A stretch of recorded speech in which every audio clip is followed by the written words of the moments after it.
Hey, thanks for joining me. I wasn't being hyperbolic when I said that I was going to show you a Petzval lens for micro four thirds. We've got one that is. So this whole path started with me wanting to find some lenses that had some really unique effects, but more in a normal focal length for micro four thirds. And there's a lot of 50 millimeter lenses that you can adapt to micro four thirds, and some of them have some really unique properties, like the Helios lenses or the Biotars. But a lot of those effects that they create in your out of focus backgrounds fall outside of the image sensor size for micro four thirds. And so, you can get some of the effect on a micro four thirds sensor, but a lot of the good stuff just is gone. It falls outside the sensor area. So I wanted a lens that was more of a normal focal length for micro four thirds. I wanted something with a smaller image circle so that, more of that effect would happen. And I started looking at C-mount movie camera lenses. Now, I know there's some modern lenses, the CCTV lenses, that have some neat effects and all that, but I was really looking for something more vintage, something with more of a vintage vibe and look. And so I got looking at lenses and looking at a bunch of different C-mount movie camera lenses. And the cool thing is, if you can find the patent number on these lenses, you can Google the patent number and you can read the patent and you can see how the lens was designed. And I ran across some lenses made by Taylor Hobson. They're called a Cooke Kinic. And yep, they're a Cooke lens. Some of these come from before World War II and they're not coated, some afterwards and are.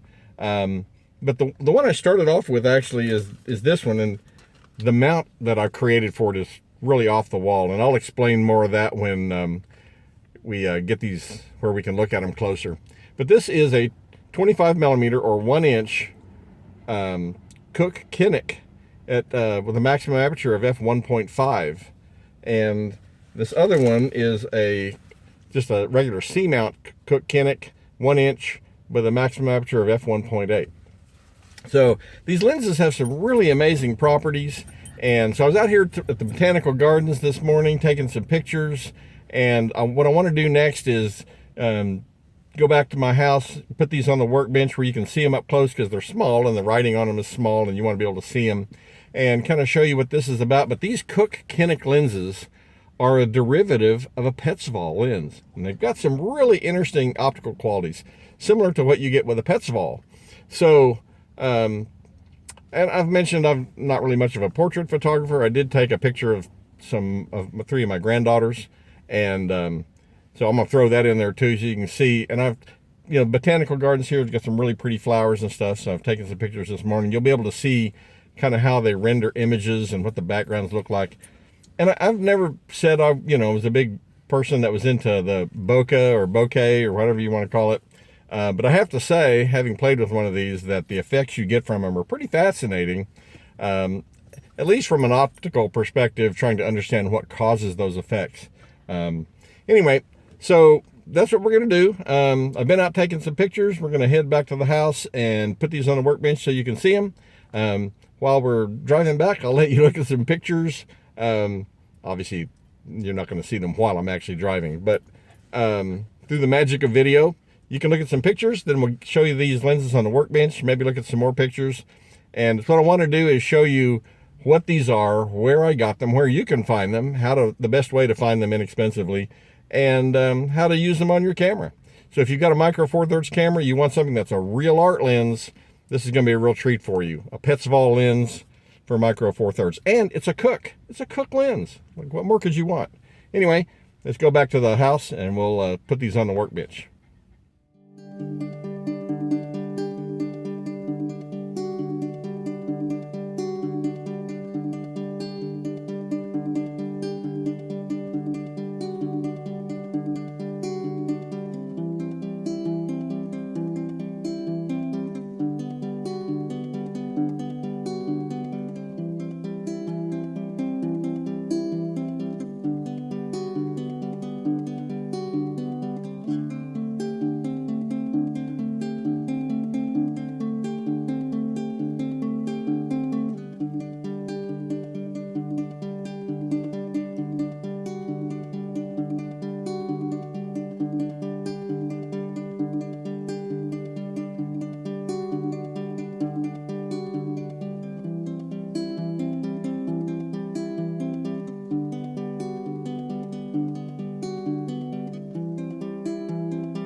Okay, let's take a look at these lenses. I have two of them here. Can you believe I actually had a lens cap that tiny in all my junk? Can't believe I had that. Okay, so this is the Cooke Kinic 1" or 25mm f1.5. And if we get this close, you can actually see it says Cooke Kinic 1" f1.5. It's made in England by Taylor Hobson. And so this is a movie camera lens. Now I had to remove the focusing mount off this. It just unscrews. And mount it in this because the original focusing mount was not in C mount, but in D mount, which you can't really adapt and get infinity focus. So we're going to talk about how I cobbled this adapter together, this lens mount together. And then this other lens is also a Cooke Kinic. Let me take it out of the mount here so you can read it. This one's early enough that it doesn't actually have patents on it. It just says patent applied for. So this one's early enough that they were still trying to get an answer back on their patent. So made by Taylor Hobson. It's a Cooke Kinic. And that's the serial number. And it's kind of not that clean, but it's 1" and f1.8. So this one is, like I say, just a little bit slower, and yet it's still a Kinic, and it's actually in C mount, so I can actually just screw it on an adapter, a C mount to micro 4/3 adapter, which are very inexpensive. We're going to talk about those adapters too, and just put it on the camera and use it.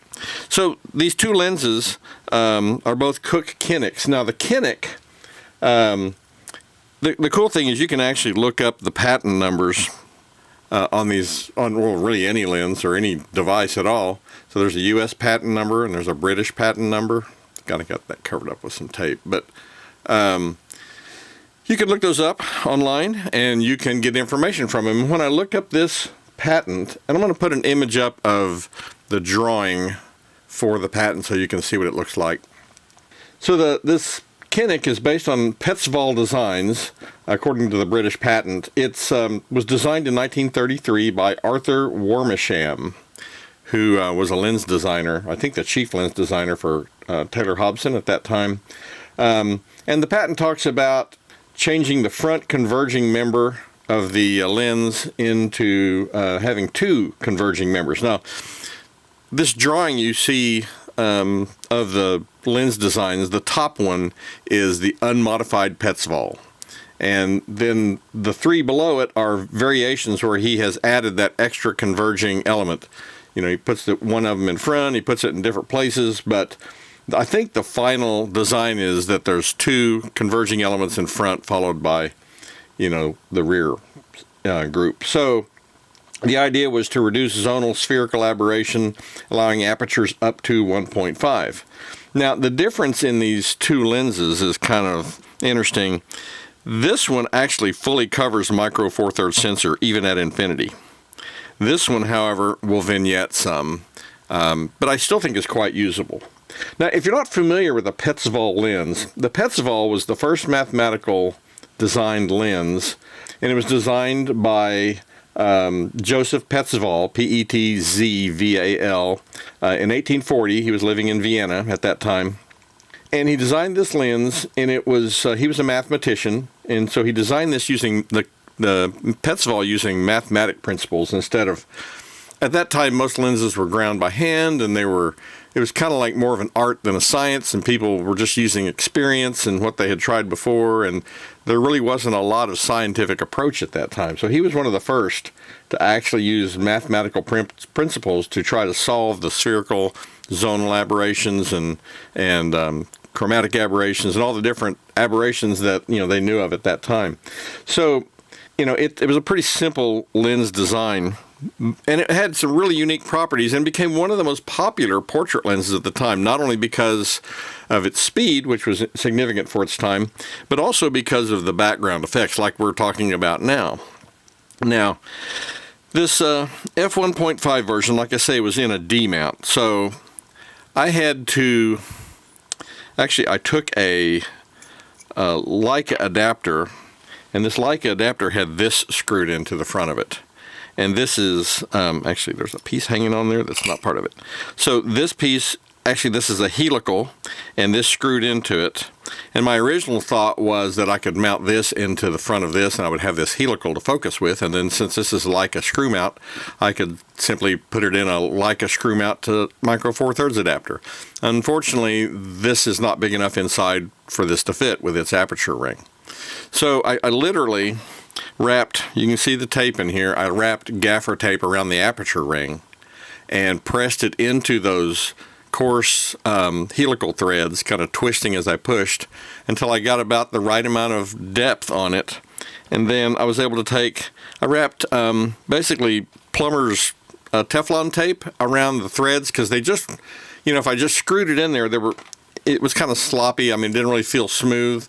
And by wrapping it with Teflon tape, then this piece is can be done smoothly. Now, I don't know if this is something anyone else would really want to try to do. It really wasn't that hard.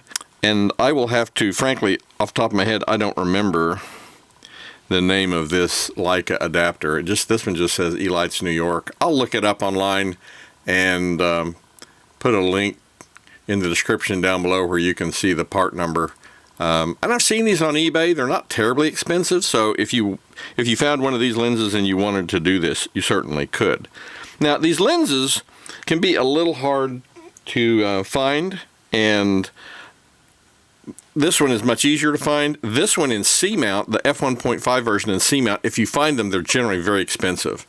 You might find one, not online on eBay or something, but at an antique store or someplace like that where they don't really understand the value of the Kinic lens, and they sell you the movie camera with the lens, less expensive. And the best way to buy these lenses is actually to buy them on an old movie camera.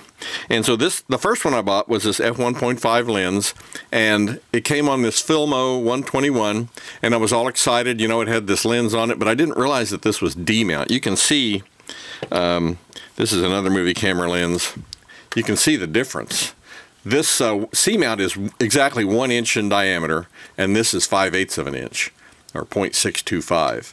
So the difference in size on these was kind of remarkable. And I didn't realize this. This is an old Filmo magazine camera. It actually held a magazine. If I can push the button here, this little door opens, and a film magazine can go inside here. Well, there you go. And you had a cartridge that went in there with your 16 millimeter film, and then you wound the camera up, and you could press the shutter button, and I could actually put the lens back on this and take 16 millimeter movies. The film photography project, if you have the magazines, can actually get them loaded for you. They do it a few times a year. But having gotten this lens, and I had the lens, I got this camera and this lens, and I realized that I couldn't really make that work. I went and searched for another one.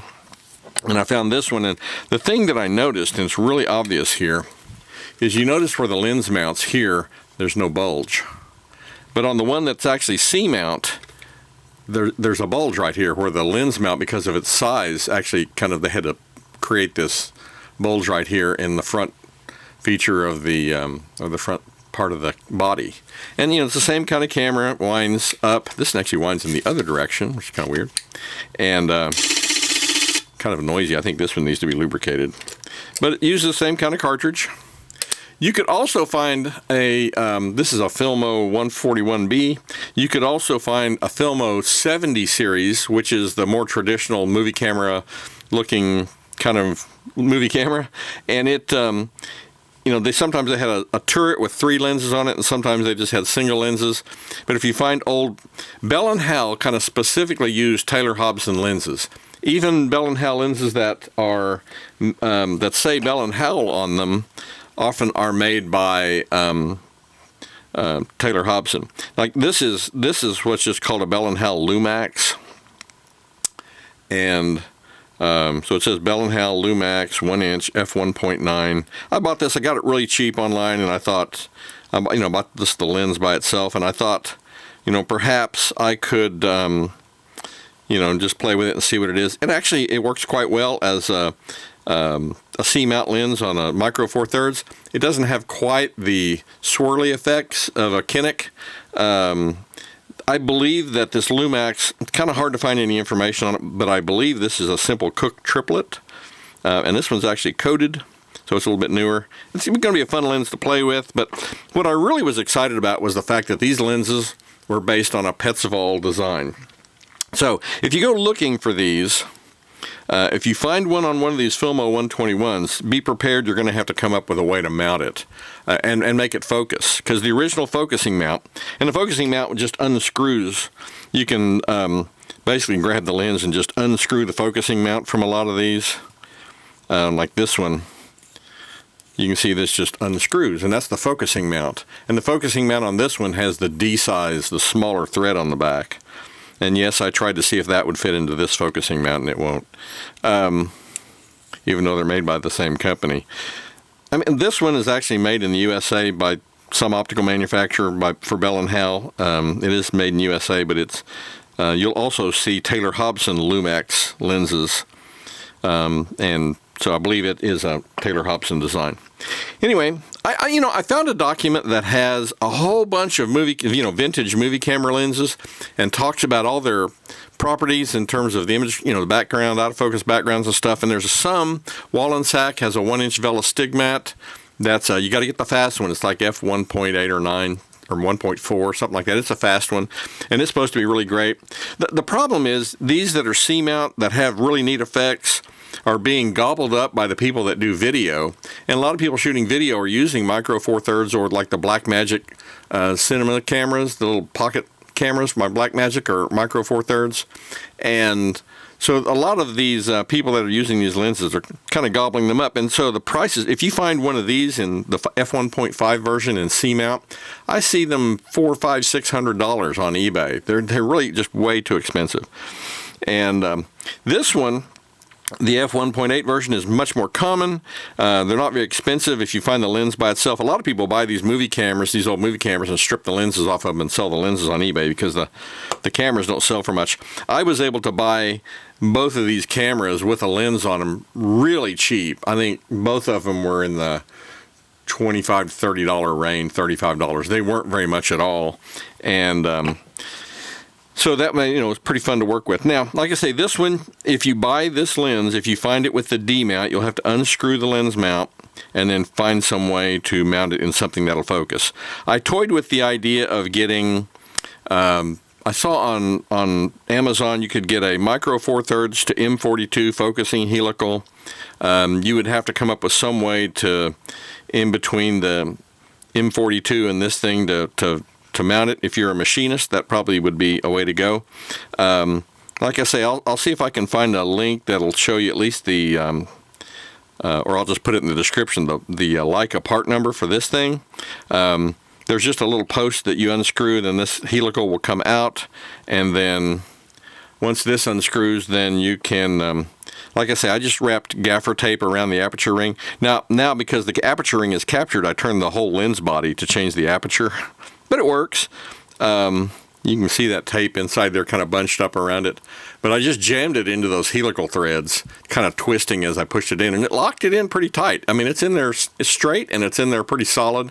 And then the Teflon tape gave this a nice smooth feel. Unfortunately, you have to unscrew it a lot to change your focus from close to far, and it does focus to infinity. So it's not out of this world to figure it out, but it had its challenges. Now, let's talk about C-mount adapters.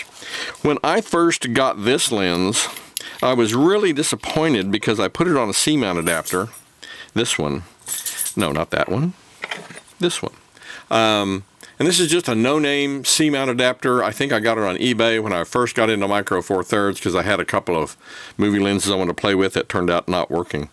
And so I put this on here and put it on the camera, and it wouldn't focus to infinity. And I was like, dang, I thought this lens would probably work. And it's a C-mount adapter. It's a C-mount lens. What's going on?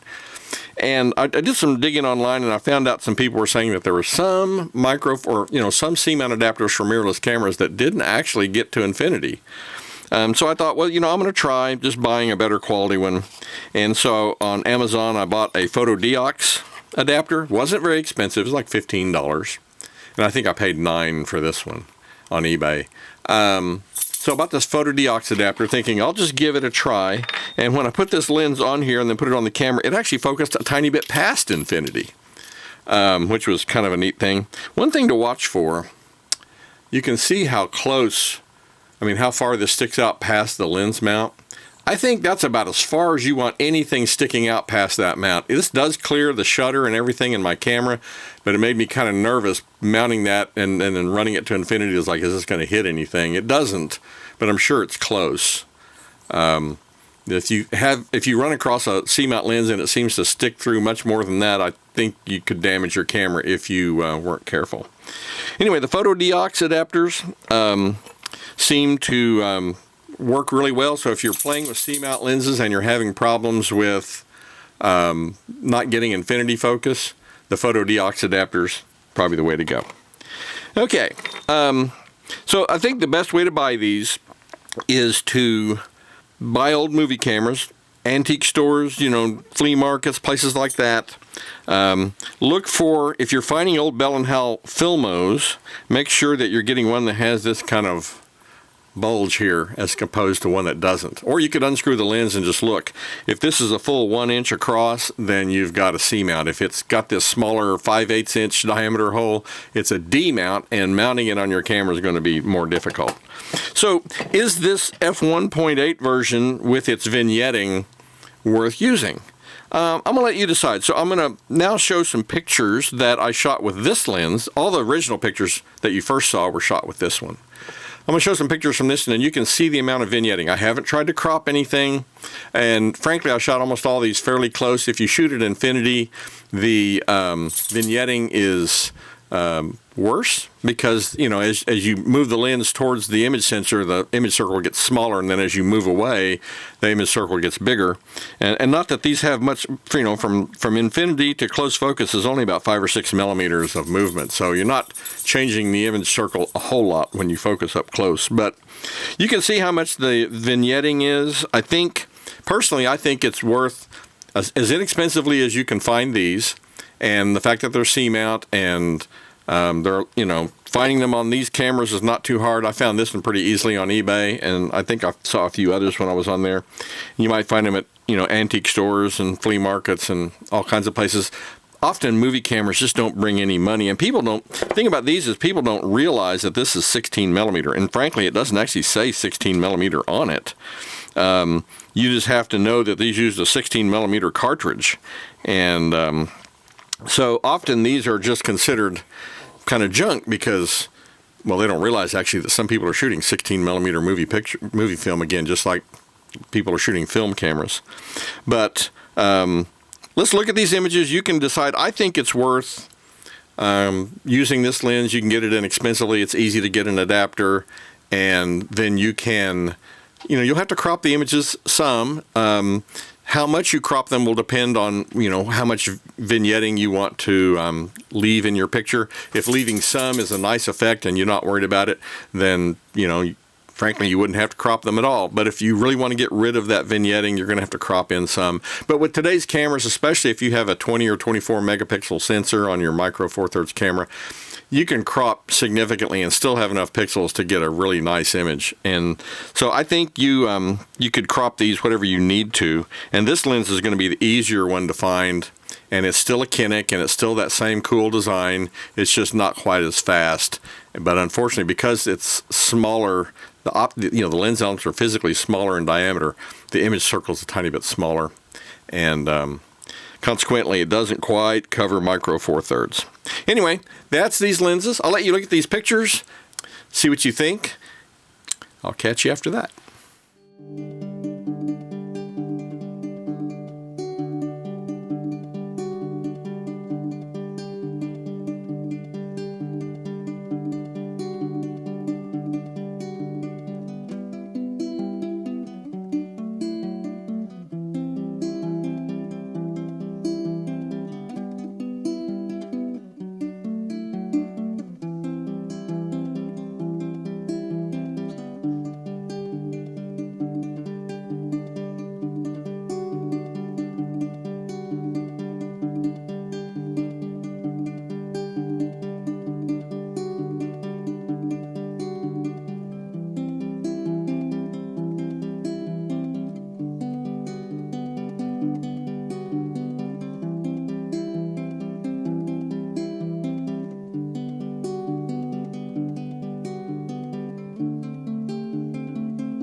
All right. Well, I hope you enjoyed seeing those.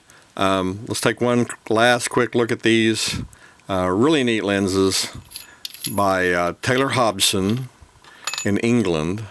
I think it's kind of cool these were made in England. I don't know why I think that's cool, but you know, they're not German, which a lot of optics are. They're actually from England. And you can see the bigger glass in the f1.5. You know, there is a chance you could find this C-mount version of this lens on an old camera at a antique shop or whatever. And if you find one of these in C-mount, they're highly desirable by the movie industry, the people shooting movies. They really, that's obviously why the price on these has gone up so high. Anyway, I hope you enjoyed seeing some of that. If you have any thoughts or comments, please don't hesitate to leave me a comment, or if you have a question. I always love hearing from you. If you go searching for some of these and you want to go down the road of finding these lenses, I think it's worth it. It was a fun exercise for me to go through this, and I've actually used this lens to shoot my last 2 thumbnails. So if you go back and look at the thumbnails on my last 2 videos, you'll see this lens in use. And so I think it has a lot of use besides portraiture. I think you could do some really interesting things with it. I don't know, it's just a lot of fun. And I think especially with this lens, you can get into it very inexpensively. The adapters are very inexpensive.